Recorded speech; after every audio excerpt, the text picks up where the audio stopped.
The dark story of witches begins not in haunted forests or medieval courts, but thousands of years ago in the earliest cradles of civilization. Long before the word witch carried fear, it carried respect. In ancient Mesopotamia, over 4,000 years ago, people believed magic was woven into the very fabric of life. Wise men and women practiced rituals that blended healing, divination, and spiritual protection. They were not feared, they were revered. Among the most fascinating discoveries are the Maklu tablets, clay inscriptions dating back to the first millennium BCE. These texts describe elaborate rituals designed to fight off curses and malevolent magic. By chanting sacred words and invoking powerful deities, Mesopotamians believed they could banish evil spirits and restore balance. Goddesses and gods, such as Ishtar, the fierce goddess of love and war, and Marduk, the god of creation, were called upon for protection.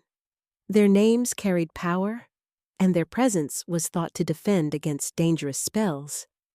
But witchcraft wasn't only about combating evil.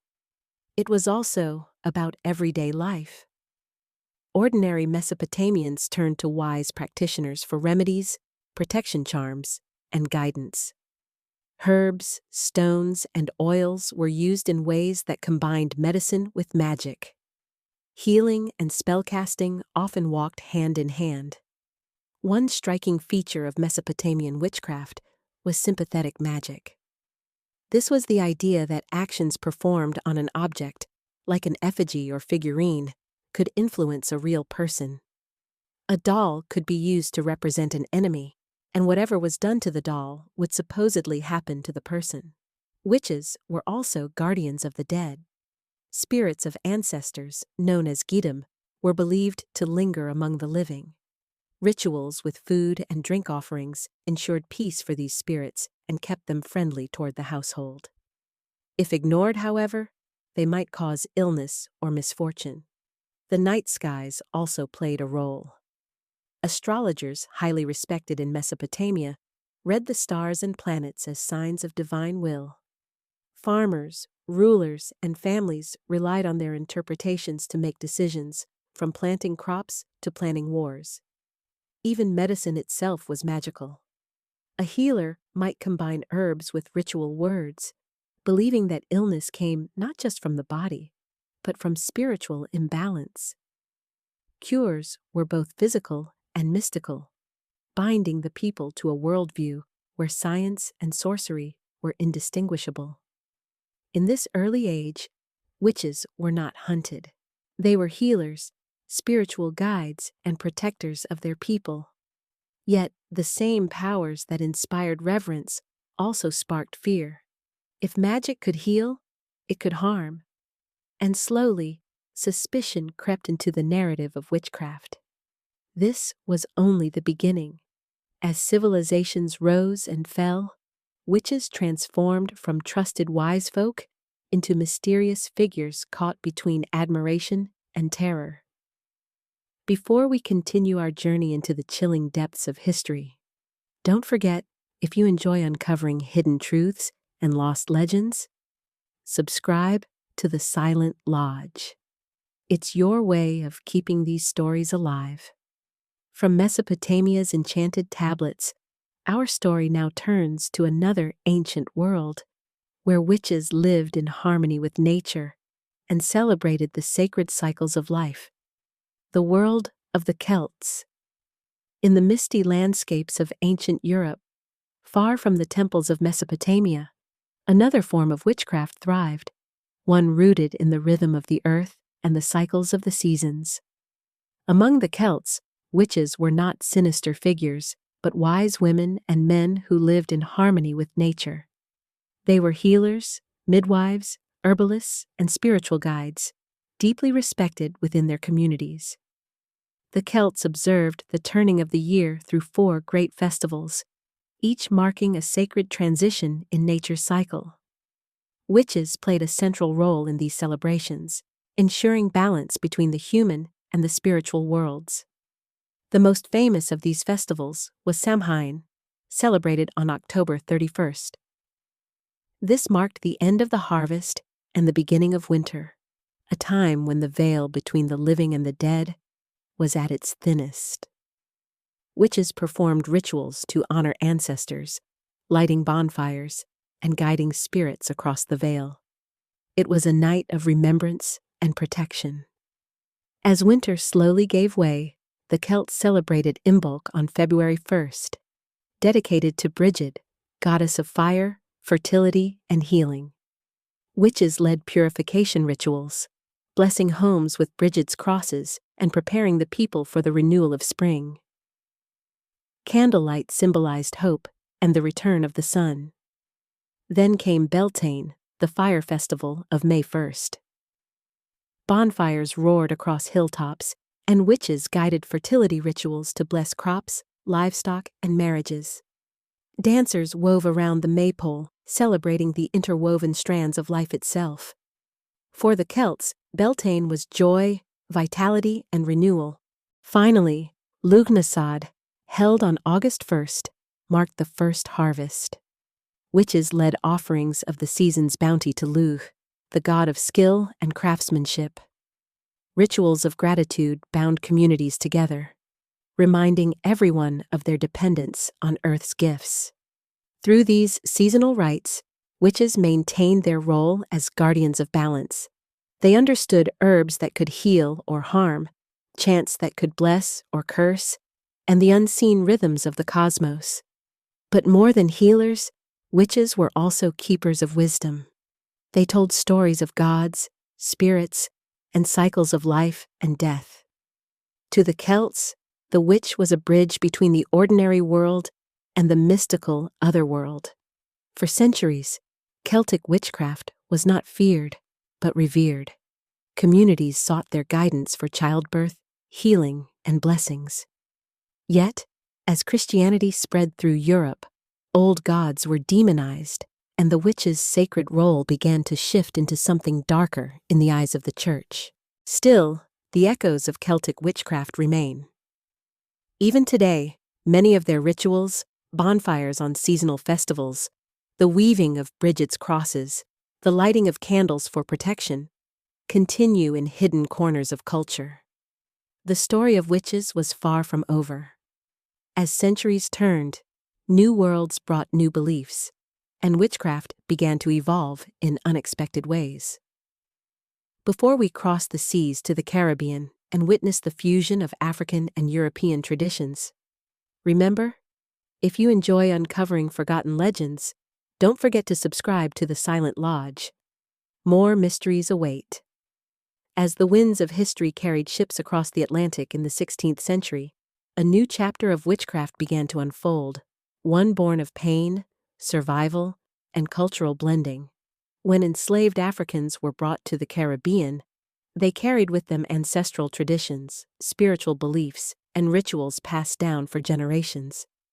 These traditions fused with European folklore and the practices of indigenous peoples, giving birth to something profoundly unique: Caribbean witchcraft and voodoo. At the heart of voodoo lies the belief in Bondi, the supreme creator. Yet Bondi is distant, unreachable by ordinary mortals. Instead, practitioners turn to the LWA, spirits who act as intermediaries between humans and the divine. Each LWA governs a specific realm: love, war, agriculture, health, or the sea. Voodoo rituals are vibrant, alive with drumming, chanting, and dancing. As rhythms rise into the night, it is believed that the LWA can possess a devotee, speaking and acting through them. This possession is not feared, it is sacred, a moment of communion with the divine. Central to these rituals are offerings, food, drink, and symbolic gifts presented to honor spirits and ancestors. For the people of the Caribbean, ancestors are never gone. They walk alongside the living, offering guidance, protection, and strength. Herbal medicine, divination, and protective charms also played a vital role in voodoo practice. Wise women and men, much like the witches of Europe, became healers for their communities, using plants, chants, and ritual to cure illness or ward off harm. Yet, outsiders often misunderstood these traditions. European colonists and later Western societies demonized voodoo, portraying it as sinister or violent. Dark tales of curses, zombies, and black magic spread, shaping a distorted image that lingers in popular culture even today. But the truth is far richer and more nuanced. Voodoo is not about destruction, it is about balance, healing, and survival. In a world of oppression and slavery, these rituals became acts of resilience, preserving identity, culture, and hope. In some communities, voodoo was not only a faith, but a form of resistance.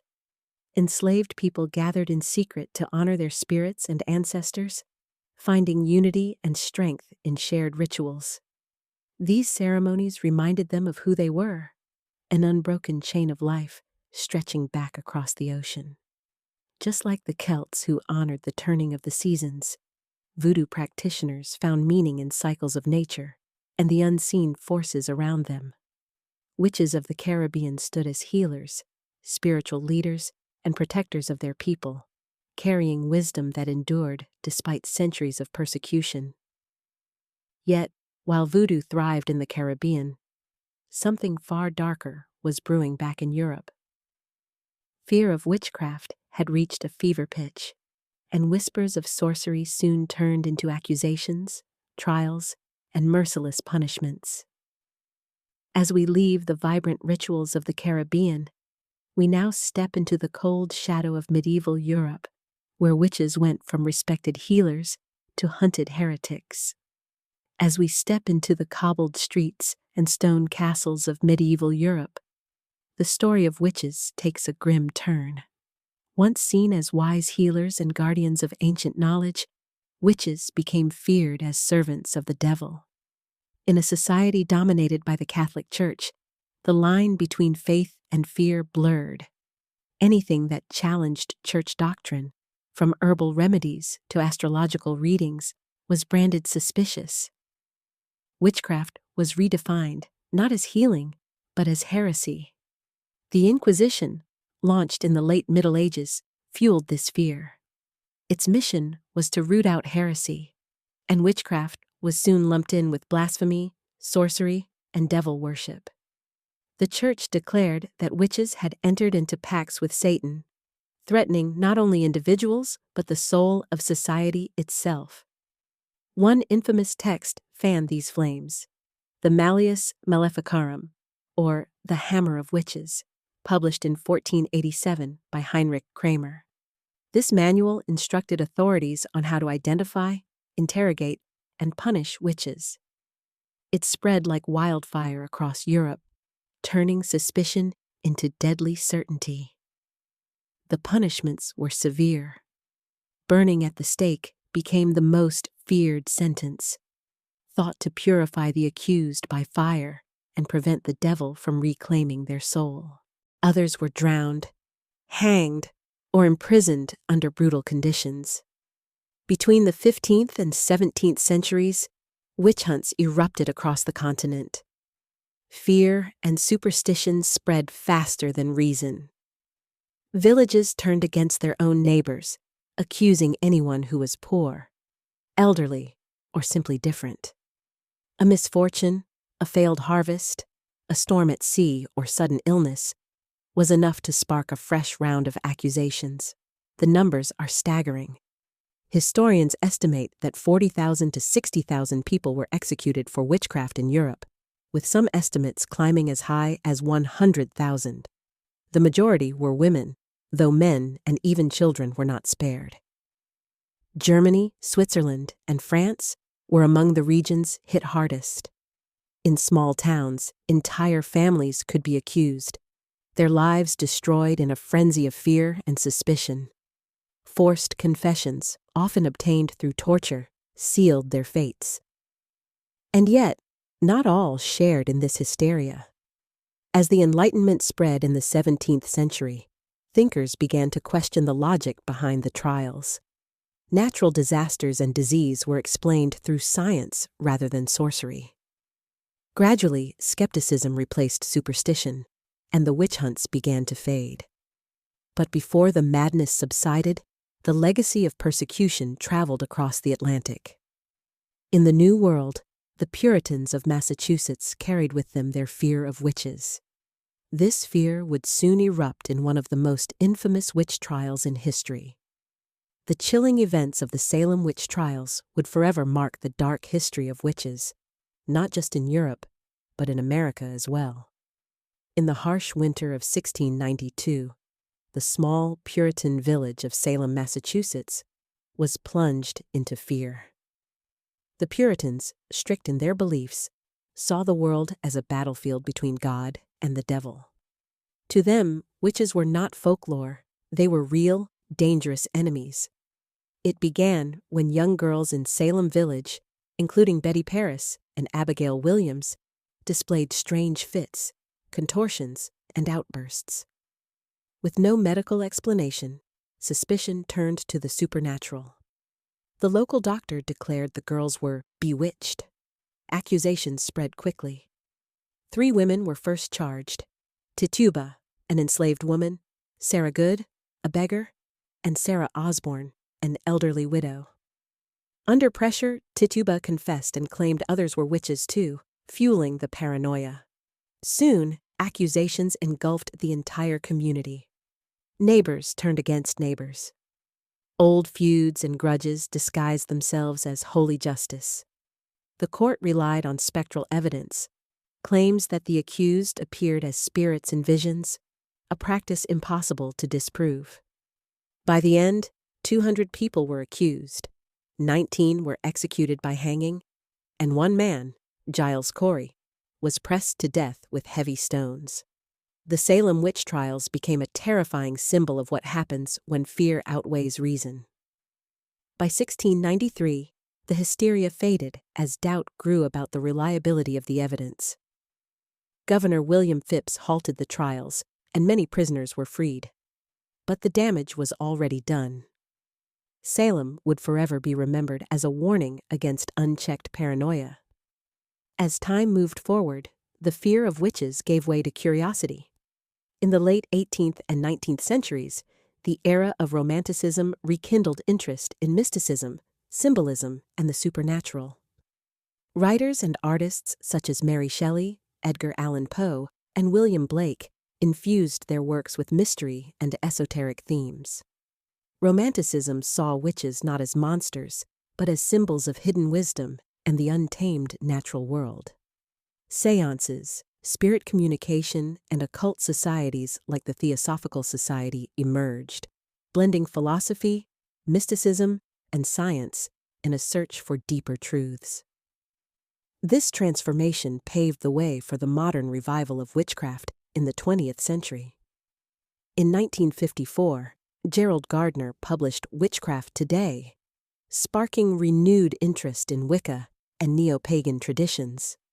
Modern witches celebrate the Wheel of the Year, honoring seasonal festivals like Samhain, Beltane, and Yule. They worship the goddess and the horned god, perform rituals in harmony with nature, and practice magic for healing, protection, and personal growth. Witchcraft today is diverse. Some follow Wicca, others practice paganism, shamanism, or eclectic paths that draw from many traditions.